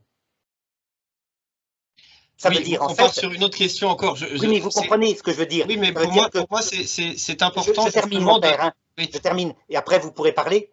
Ça veut dire que je suis convaincu dogmatiquement que la grâce leur est donnée, mais pas à la manière qu'ils sortent de cette vie avec la charité. Quelquefois, ils n'en sortent pas, mais ils sortent au minimum avec un début d'humilité. Et à ce moment-là, tout prend sens quand vous comprenez que le Christ leur apparaît dans sa gloire, les ressuscite, leur révèle pourquoi il leur a permis ou voulu tant d'épreuves, leur communique l'évangile, et ils peuvent se convertir. Donc, le passage de la mort devient non pas une deuxième chance, mais l'unique chance, cette vie étant un stage, pour certains, d'apprentissage de l'humilité. Moi je maintiens que, pour moi, il y a une méthode qui me pose problème. C'est de vouloir approcher cette question de la mort à partir des difficultés qu'elle soulève quant aux cas particuliers qui peuvent concerner beaucoup de personnes. Mais moi, je pense qu'il faut vraiment regarder la question de la mort pour elle-même. Et puis après, la question du salut de telle ou telle personne, de celui qui n'a pas eu la prédication de l'évangile, de celui qui apparemment est mort en état de péché mortel, eh bien, on peut après répondre à ces questions-là. Et ce ne sont pas des finesses ou des pirouettes scolastiques que de le faire, c'est parce que on dit bien c'est distinguer pour unir, donc on distingue les questions et puis après on tente d'en faire la synthèse si vous voulez. Mais je ne voudrais, ça me paraît périlleux de vouloir examiner cette question de la mort à partir du cas des infidèles, à partir du cas des enfants morts sans baptême, etc. Et puis surtout, je peux vous répondre? Oui. J'ai la méthode exactement inverse, ou plutôt complémentaire. Ça veut dire que pour moi, on ne peut pas séparer en théologie la doctrine universelle et les cas particuliers, puisque c'est quelque chose d'incarné. Ce qui veut dire que l'Église étant catholique, elle va regarder évidemment ce qui est essentiel pour elle, le salut de tous les hommes. Et il va y avoir certains dogmes qu'on doit garder comme personne n'a jamais été sauvé si ce n'est par le Christ. C'est vrai. Et il faut pour être sauvé la foi. Donc je pourrais vous les citer les dogmes. Hein. Par exemple le Quicumque qui dit « Tout homme pour être sauvé doit tenir la foi catholique ». Dogme qu'on oublie tout le temps. Parce que du coup, avec le XXe siècle, on dit « Mais non, il suffisait qu'ils aient la foi dans le fait que Dieu existait. » Ah non, je suis désolé. Il y a un repère dogmatique qui dit non, puisque c'est la charité qui sauve, il faut tenir la foi catholique. Et on passe outre. Et donc à partir des cas particuliers, qu'on part de là, à partir de l'expérience où on voit que effectivement, on constate factuellement que le salut n'est pas proposé à certaines personnes qui sont mortes dans la misère, dans la haine de Dieu, parce que leur était arrivé des choses abominables. Alors, juste le fait que quelqu'un meure dans la haine de Dieu ne veut pas dire que le salut ne lui a pas été proposé. Non, mais parfois, vraiment, l'inverse du salut lui a été proposé. Si par exemple, vous êtes abusé par un prêtre étant jeune et que vous croyez que c'est ça l'Église catholique universellement, ou alors on vous étrangle, on vous propose d'aller au paradis et Atahualpa, vous vous rappelez, l'empereur Inca dit « et vous y serez au paradis ?» Ah ben non, je préfère à ce moment-là ne pas y aller. Vous comprenez? Donc il y a quelque chose qui peut être, quelque chose qui salit le visage du Christ et de l'Église, et on voit bien, ces hommes-là, puisque la charité est nécessaire pour qu'ils soient sauvés, il faut bien que le salut leur soit proposé. Et tout devient cohérent quand vous admettez le retour du Christ à l'heure de la mort. Moi, je pense que le salut peut être suffisamment proposé dans cette vie. C'est quand même, je trouve que c'est un peu douter de la puissance de Dieu et de la puissance de la grâce, de penser que ça ne peut être que dans un état différent, dans une condition différente pour l'homme, que le salut peut être proposé. Ah, pas du tout, hein, puisque nous deux, le salut nous a été proposé, nous voyons bien. Oui, mais de dire que pour telle personne, c'est pas possible dans sa vie et que ça doit être dans une autre condition. Dans la mesure où le salut, c'est l'union de charité avec Dieu, vous vous dites, ben, de fait, il meurt sans le connaître. Et de plus en plus. Je ne sonde pas, seul Dieu sonde les reins et les cœurs et on ne connaît pas. Oui, mais vous rentrez dans un mystère de contradiction avec un dogme, comme si le Concile de Trente n'existait plus. Non, mais c'est que saint Paul nous dit, nul ne sait pour lui-même et a fortiori pour les autres s'il est digne d'amour ou de haine. Et donc, moi, je ne juge pas que telle ou telle personne qui meurt est morte sans la charité. Mais ce n'est pas un problème. Le problème, c'est de garder tous les dogmes, y compris celui que vous venez de citer. Tous, ça veut dire aussi, l'amour de Dieu est absolument imparable, il est certain, total, il est mort sur la croix pour nous le prouver, mais nous ne pouvons pas être sauvés si nous arrivons après la mort sans la charité. Oui, voilà. Et la charité est une vertu théologale fondée sur la foi. Vous devez garder tout. Et donc pas commencer à dire, ben non, pour lui, la charité consistera qu'il était de bonne volonté. C'est pas pour lui, c'est qu'on a approfondi, mais pour le coup, dans le même sens, etc. Comme je disais, c'est de l'ordre du développement homogène du dogme.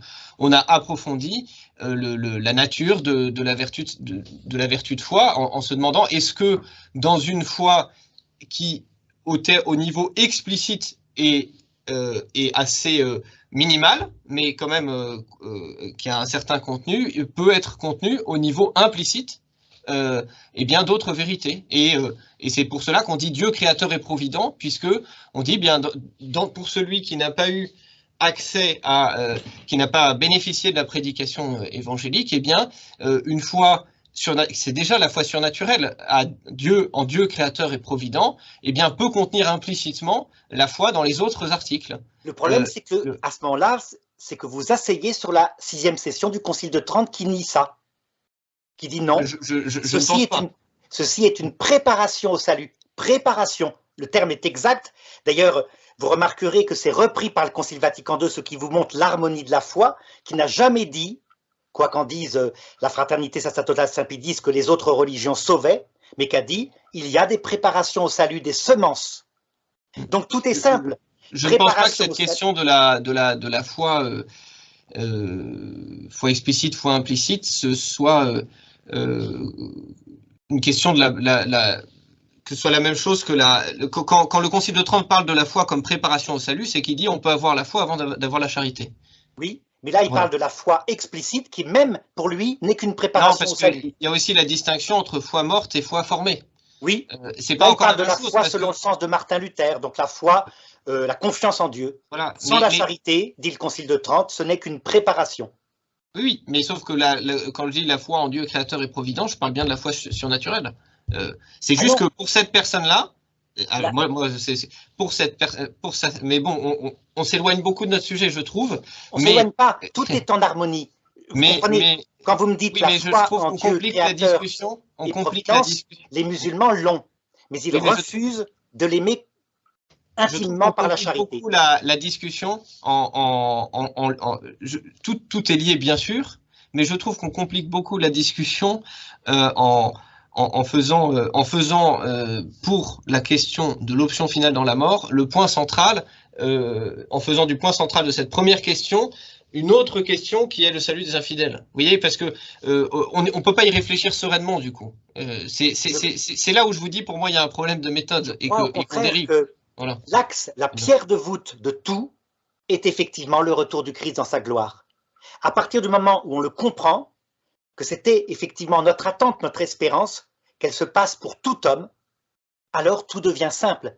Et justement, parce qu'on a mis ceci dans une partie subsidiaire du credo, comme si ça allait avoir lieu à la fin du monde, que tout devient compliqué, qu'on invente des théories, alors on essaye de rattraper le dogme ainsi, mais on en efface un autre, on le relativise, la constitution quicumque, qui est pourtant un credo, etc. Alors que si vous gardez simplement le credo, non, dans la mort, le Christ revient. C'est tout. C'est le troisième ciel. Et la mort est quelque chose de spécial, saint Paul le dit lui-même. Était-ce avec mon corps? Était-ce sans mon corps? Quand il a son apparition du Christ, il dit, je ne sais pas, tout ce que je sais, c'est que je suis monté au troisième ciel. Troisième ciel, ça veut dire après le premier ciel qui est la terre, le deuxième ciel qui est le passage de la mort, l'Hadès, bien vient la venue du Christ. Et tout devient limpide. Oui, mais je trouve que ce principe, on ne trouve nulle part l'idée d'une apparition du Christ à la mort. Alors peut-être que ça permet de textuellement dans l'Écriture, hein. C'est textuellement dans l'Écriture. Regardez, même si effectivement, je sais que la scolastique l'a pris ce texte-là, au sens symbolique. Hein.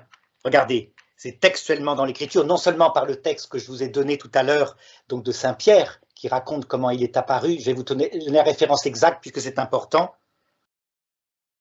Voilà. Donc je tape pour retrouver. Voilà.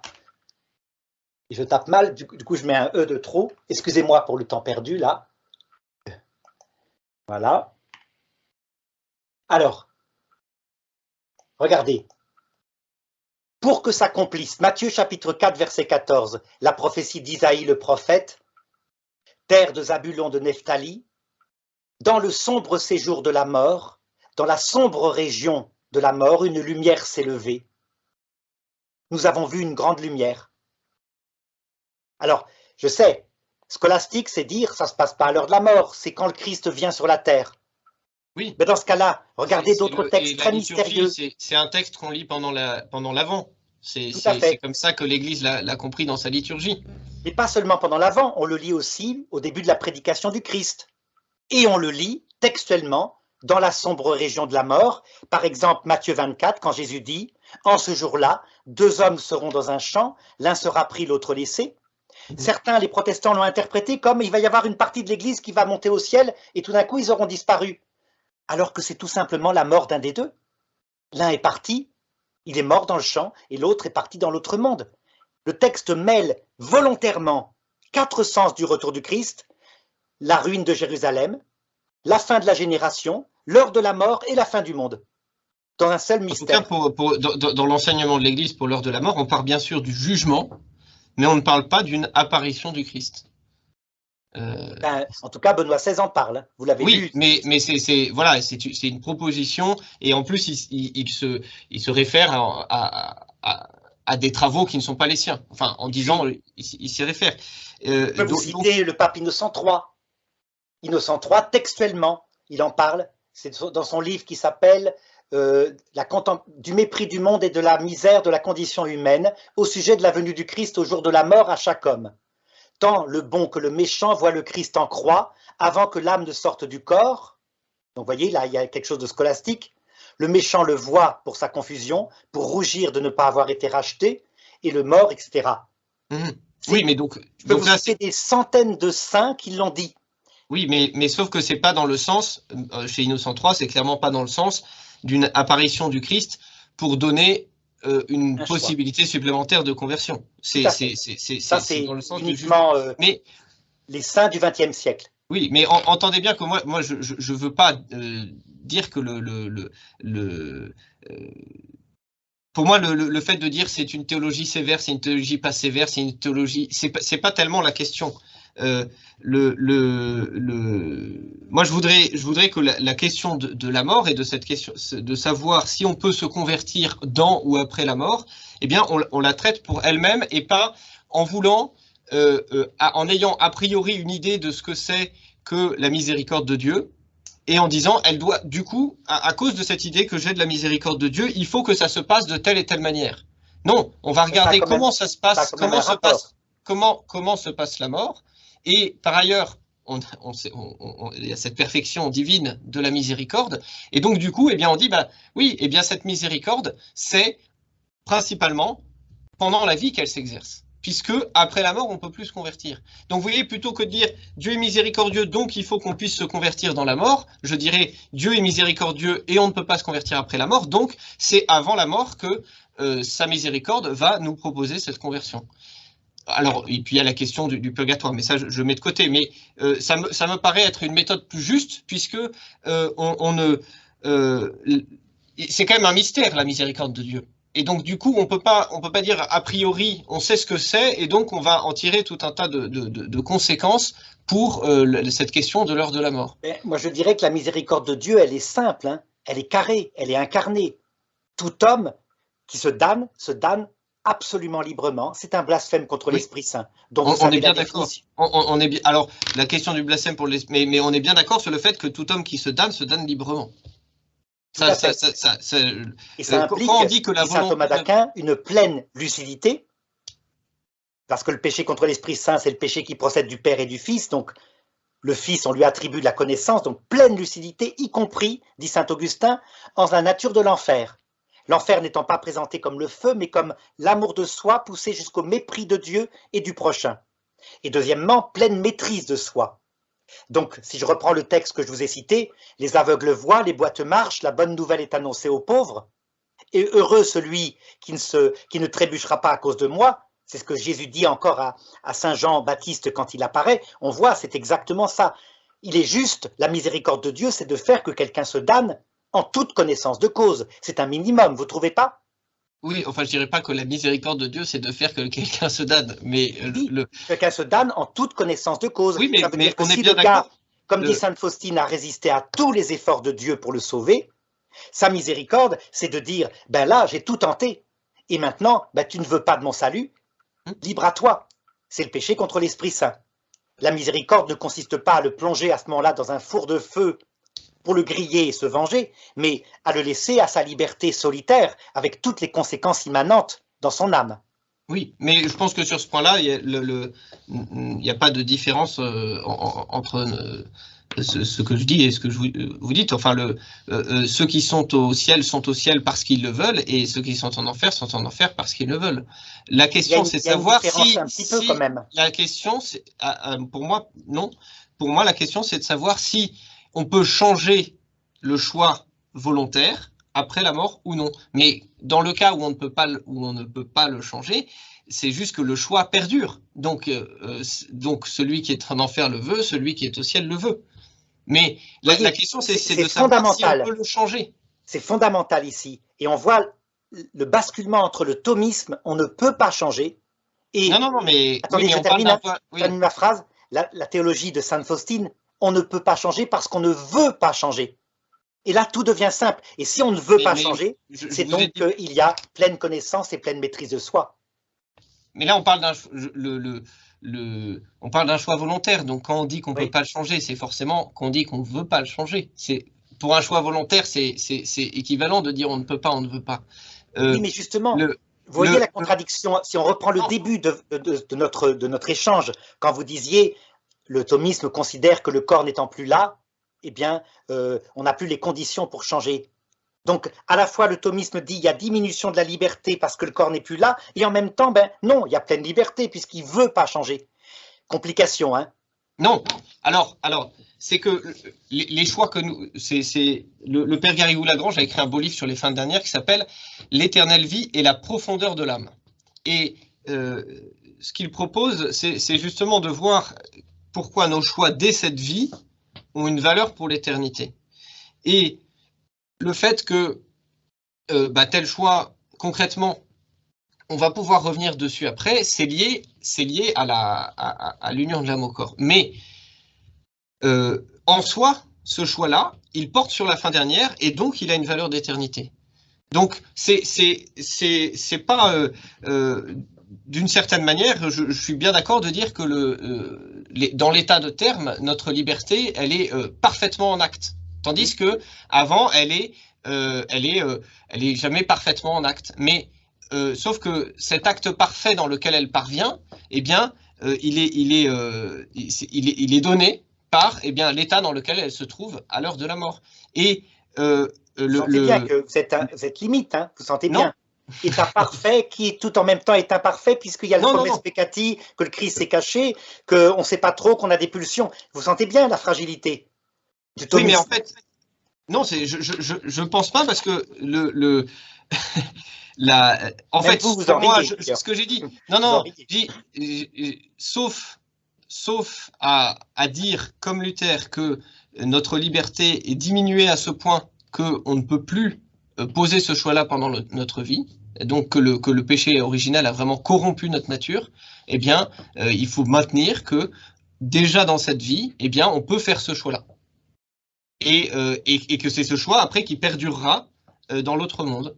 Mais c'est bien ce choix-là que l'on fait dès cette vie. Si vous maintenez que nous deux, étant catholiques, ayant reçu la grâce, nous pouvons, vraiment, nous sommes théologiens. Non, je dis pour tout homme. Parce que nous avons une connaissance plénière, suffisante du Christ, et si nous, tout Dieu, nous mettions à lutter contre le Christ maintenant, ça ressemblerait à un blasphème contre l'Esprit Saint. Mais que, pour les autres, leurs péchés mortels, liés à de l'ignorance et de la faiblesse, sont des dispositions à l'enfer, effectivement, mais ne sont pas au sens propre des blasphèmes contre l'Esprit Saint. Et en un autre sens, il y a des dispositions au salut, en ce sens qu'ils payent les conséquences de leurs péchés, à savoir les misères qui vont avec, comme l'enfant prodigue. Et donc, Dieu nous laisse dans cet état intermédiaire, où la liberté n'est pas parfaite, fondé sur cette expérience-là que nous avons en cette vie de misère, il nous rend notre liberté, donc l'état d'Adam et Ève, à l'heure de son retour. Mais cela, et là, l'arbre tombe effectivement du côté où il penche. Pourquoi? Attendez, je termine. Parce qu'il va actualiser l'état profond de son âme. Si donc il est d'abord pervers, n'ayant plus peur de l'enfer, il choisit la liberté solitaire de l'enfer. Par contre, s'il est fondamentalement généreux, qu'il a beaucoup péché, mais parce qu'il croyait qu'il n'y avait pas de salut, alors il se repent et se tourne vers le Christ. Tout devient simple. Le choix se fait comme à l'époque d'Adam et Ève, sauf que nous, on a en plus l'expérience de la vie que n'avaient pas Adam et Ève. Mais d'où tenez-vous ce retour dans l'état de justice originelle? Parce que justement, je le pose comme étant nécessaire et obligatoire. Oui, mais théologiquement, c'est gratuit. Enfin, c'est pas fondé. Non. Comprenez bien la logique. Et pour moi, ça révèle en creux que vous affirmez que notre liberté est à ce point diminuée dans cette vie qu'on n'est plus capable de poser un vrai choix. Non, et ça, on est pour moi, capable de poser un choix qui soit un péché contre l'Esprit Saint, sauf quelques-uns qui sont théologiens, mais on est capable de faire de vrais péchés mortels. Par exemple, prenez Adolf Hitler, manifestement, il a un choix idéologique contre son prochain, très net, et il résiste jusqu'au bout. Mais il lui manque quelque chose. Il lui manque la pleine connaissance, à savoir ce que c'est que l'enfer, ce que c'est que le paradis. Et donc, ça ne correspond pas au blasphème contre l'Esprit Saint, tel que le définit saint Thomas d'Aquin. C'est un péché mortel grave, un état grave de péché mortel, qui va sans doute le faire basculer du côté du diable. C'est logique, hein, c'est cohérent. La doctrine de l'Église, c'est quand même que le péché mortel suffit à damner. C'est pas que le péché, le blasphème contre l'Esprit Saint. Après, du coup, il y a eu des questions. Encore une fois, c'est la doctrine de la scolastique. Ah non, là pour le coup, la doctrine de l'Église consiste à dire que le péché mortel fait perdre la grâce. C'est pas pareil. Alors que le péché contre l'Esprit Saint damne. C'est tout à fait différent. Ça veut dire que quand vous vous coupez de Dieu d'une façon ou d'une autre, vous perdez la grâce sanctifiante, sa présence actuelle. Je peux vous trouver le texte où il est dit que la peine pour les péchés mortels et le péché originel, c'est la privation de la vision béatifique. Justement, donc ça veut dire si vous ajoutez à ça, mon père, que c'est le péché contre l'Esprit Saint, ça veut dire c'est parce que c'est un péché mortel dont vous refusez de vous repentir. Ça devient le péché contre l'Esprit Saint. Oui, mais c'est ce qu'on appelait avant l'impénitence finale. Mais l'impénitence finale, c'est avant la mort. Ah, encore une fois, théorie scolastique. Pourquoi ça ne serait pas dans la mort face au Christ que vous la maintenez jusqu'en enfer en disant « je ne me repentirai jamais ».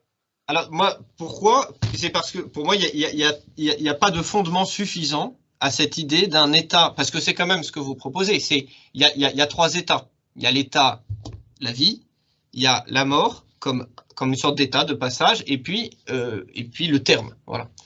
Je ne vois pas de... Quatre états. Il y a quatre états. L'état d'Adam et Ève. Oui, alors, oui, non, mais pour un individu aujourd'hui. Mais comprenez, pleine maîtrise de soi, pleine lucidité, mais un manque d'expérience qui fait qu'ils commettent un péché qui ressemble au blasphème contre l'Esprit Saint, sauf qu'il leur manque l'expérience, donc ils se sont convertis plus tard, dit la tradition. Deuxièmement, l'état actuel, où Dieu nous soumet volontairement à certaines fragilités, mais qui n'empêche pas un choix, sauf pour les fous ou les enfants tout petits. Troisièmement, il nous rend, avec cette expérience-là, l'état de pleine capacité à choisir, donc pleine lucidité. Il y aura aussi la présence de Lucifer, c'est l'heure de la mort. Et ensuite, évidemment, vient le jugement qui ratifie ce que vous avez en plénitude posé. Mais, comme Dieu est juste, il n'y a pas de possibilité de se damner sans blasphème contre l'Esprit Saint. Donc, dans l'état terrestre, ça n'est possible qu'à certains, comme les théologiens juifs, peut-être nous deux, on pourrait, mais les autres sont simplement disposés. Voilà. Moi, je trouve que ce troisième état, du coup, donc l'heure de la mort dont vous parlez, n'a pas de fondement, dans le magistère, à part voilà quelques allusions récentes, n'a pas de fondement dans l'écriture, que ça tend à diminuer énormément la valeur de cette vie, que des sacrements. L'arbre tombe du côté où il penche, hein. Oui, tout à fait d'accord avec vous. La valeur des sacrements, la prédication du Christ qui nous dit veillez car vous ne savez ni le jour ni l'heure, etc. On a interprété. Disons pour moi c'est un. Je reconnais que la question des fins dernières pose un certain nombre de difficultés. Et donc, c'est un peu ce qu'on a évoqué avec le salut des infidèles, etc. Ça pose un certain nombre de difficultés. Mais il me semble quand même que vous apportez quelque chose qui est très peu fondé, qui est très séduisant parce que ça résout d'un coup toutes ces difficultés, mais c'est pas parce que ça les résout que ça lui donne de la valeur. Ce qui lui donnerait de la valeur, c'est que ce soit fondé sur des arguments solides. C'est fondé sur des arguments solides. C'est fondé non seulement à tel point que le pape Benoît XVI le propose à l'Église, donc il n'en fait pas un dogme, il le propose à notre discussion, d'où l'intérêt de cette discussion. Mais ce qui est très intéressant, c'est de voir le nombre de saints canonisés qui le proposent, plus ou moins. Par exemple, pour Sainte Faustine, je vous en ai parlé, mais il y a d'autres saints qui sont en état de regard. Par exemple, Marthe Robin parle de la mort qui dure plusieurs jours. Vous avez Luisa Picaretta, c'est texto, alors elle, c'est l'un des textes les plus forts. Mais vous avez surtout le catéchisme de l'Église catholique, qui il établit comme étant possible, et puis l'écriture. Quand on a ça en tête, tout d'un coup, on trouve tous les textes dans l'écriture. Simplement, on les avait toujours attribués au retour du Christ à la fin du monde. Pourquoi? Peut-être parce qu'on s'est laissé séduire en pensant que c'était ça l'événement du retour du Christ. Alors que le Christ disait textuellement, cette génération ne passera pas que tout ne soit accompli. Ce qui veut dire qu'il annonçait son retour du Christ pour sa génération. Ce qui n'a eu lieu, effectivement, que s'il est revenu à l'heure de la mort de chacun. Bon, alors pour ce passage-là, c'est aussi que les exégètes disent que le Christ mêle deux événements dans son discours eschatologique. C'est à la fois le retour à la fin des temps et puis la chute de Jérusalem. Et aussi la mort individuelle, et aussi la fin de sa génération. Et aussi. Vous voyez, si avec votre grille de lecture, si vous voulez. Ah oui, tout devient simple. Tout devient simple. Mais pour moi, le fait que tout devienne simple n'est pas un cachet d'authenticité, parce que… Regardez, mon père, le retour du Fils de l'homme sera comme l'éclair de l'Orient à l'Occident. Ne me dites pas que c'est la chute de Jérusalem. Hein. Non, en ce jour-là, deux hommes seront dans un champ. En ce jour-là, deux hommes seront dans un champ, l'un sera pris, l'autre laissé. En ce jour-là, deux femmes seront en train de coudre, l'une sera prise, l'autre laissée. Vous voyez, c'est le retour du Christ. Vous voyez, le premier martyr, Saint Laurent, je vois le Christ, je vois le ciel ouvert et le Christ qui descend, sans arrêt. Dans l'Écriture, c'est texto. Bon. Oui, mais voilà. Bon, pour Saint Laurent, il allait au ciel, visiblement. Et je dis, pour le coup, je nie pas qu'il y ait certaines grâces spéciales, que certains aient eu ce genre de vision. Je dis, il n'y a pas, après la mort ou à l'heure de la mort, une apparition du Christ qui correspondrait à une dernière possibilité de conversion. Pour moi, en fait, de dire ça, ça veut dire que Dieu n'est pas capable de nous convertir dans cette vie. Il faudrait… Il est capable puisqu'il l'a fait pour nous deux, mon père. Il l'a fait pour nous deux. Mais l'Église, elle est catholique. Il peut le faire pour tout le monde. Ah, il peut le faire pour tout le monde. Il suffit qu'il fasse une apparition de la Vierge à tout le monde maintenant. Mais même sans apparition, ça peut être dans le secret des cœurs. C'est ça peut être dans le secret des cœurs. Dans nos discussions aussi, je trouve, il y a aussi la question de… on veut toujours quelque chose d'extraordinaire en plus, alors que ce qui est donné est déjà pas mal. Soyons logiques, si la foi est un don de Dieu, que nous deux on l'a reçu dans le secret de notre cœur par la grâce, on sait très bien qu'il faut une intervention de Dieu. Oui, bien sûr. Et donc on voit que certains l'ont pas reçu. Bon. Moi je ne suis pas capable d'en juger. Voilà. Regardez, pour vous montrer, vous me dites c'est pas dans l'Écriture, je vais vous lire et peut-être on conclura là-dessus. Oui, bien sûr. Matthieu 26, 64. Le grand prêtre lui demande « Qui es-tu » Et Jésus lui répond « Tu l'as dit, je suis le Messie. D'ailleurs, je vous le déclare, dorénavant, vous verrez le Fils de l'homme venant dans les nuées du ciel. » Ça s'appelle quoi? Ça s'appelle le retour du Christ. Et ces grands prêtres qui sont… Pas forcément. Ces grands prêtres qui rien n'indique qu'il parle de l'heure de la mort à cet endroit-là. Ah non, je n'ai pas dit que ça parlait de l'heure de la mort, ça parle du retour du Christ. Oui. Mais simplement, textuellement, il fait de ce retour du Christ dans sa gloire la clé de voûte, qui d'ailleurs, eh bien, ça c'est moi qui l'interprète, pour eux, ces grands prêtres-là, quand 30 ans plus tard ils sont morts, ça a été tout à fait différent. Ils ont vu cette fois dans sa gloire qu'il était vraiment le Messie. Oui, il voulait dire quand les grands prêtres… oui, pardon, je pensais au passage avec Nathanaël et pas le… Non, là je parlais bien des grands prêtres, hein, tout à fait. Oui. Vous verrez le Fils de l'homme revenir, donc c'est assez étonnant, hein. Bon, voilà, mon père. En tout cas, chacun maintenant, il a les deux positions, hein, vraiment. Ça a été l'un des meilleurs débats, peut-être un peu long, mais tout de même. Oui, peut-être que vous pourrez, s'il y a des choses à couper, enfin, je ne sais pas s'il y a peut-être un ou deux passages à couper. Peut-être, faut voir. Quand je cherche mes papiers. Bon, souvent, nos auditeurs, ça les dérange pas, ils écoutent ça en faisant la cuisine. D'accord. Voilà. Bon. Mais on était bavards, forcément, puisque oui, bien sûr. On opposait deux positions, et je crois que c'est le centre du débat actuel, hein. Au séminaire de Toulon, on m'avait dit, il y a les thomistes comme vous et il y a les faustiniens. C'est étonnant, c'est vrai. On est au cœur de deux synthèses théologiques et on verra laquelle va triompher. On a le temps, on discute en attendant. Voilà. Au revoir, monsieur. Mon père, merci beaucoup. Hein. Merci.